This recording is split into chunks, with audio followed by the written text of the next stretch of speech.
इफाल देखो तो सबे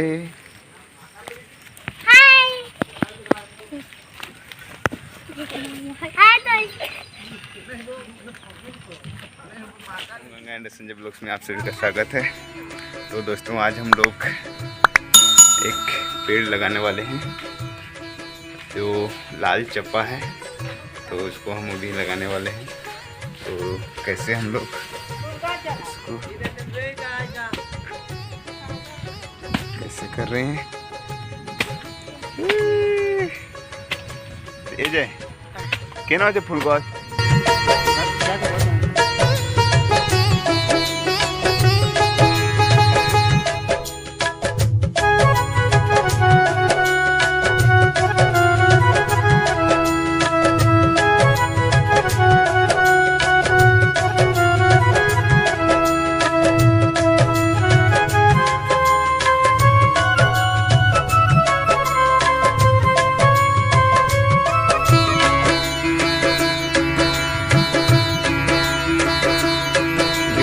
ये वाला पेड़ लगाए हैं हम लोग और अभी 2 पेड़ लगाएंगे और ये कैसे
जल्दी खाओ इन जगह सकते हैं। ये पेड़ लगाने वाले हैं और ये ठीक है छोटा पौधा है हत्ता वाला नहीं है नी कालम वाला दोस्तों, ये कालम वाला नहीं है और लाल चंपा है ये। तो इसको हम लोग अभी जगाएंगे जगाएंगे और फिर इसको बड़ा करेंगे।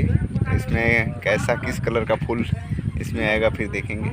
तो दोस्तों देख सकते हैं गांव का नज़ारा, दल्ला टिकरा स्टेडियम, बहुत ही अच्छा रास्ता जो तालाब की ओर जाता है और हम लोग किसी बीच में इसको लगाएंगे। क्या सीन है, दल्ला स्टेडियम केसीसी क्लब, बहुत ही सुंदर नज़ारा।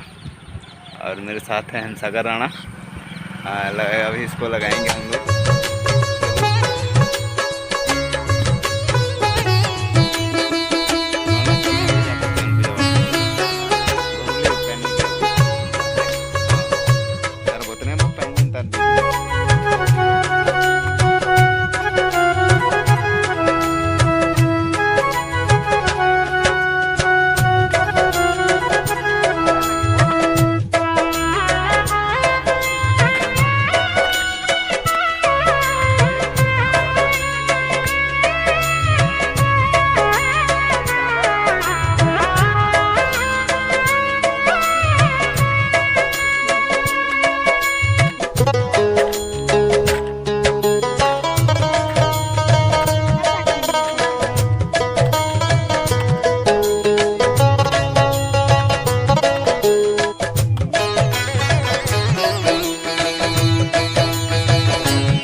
भाई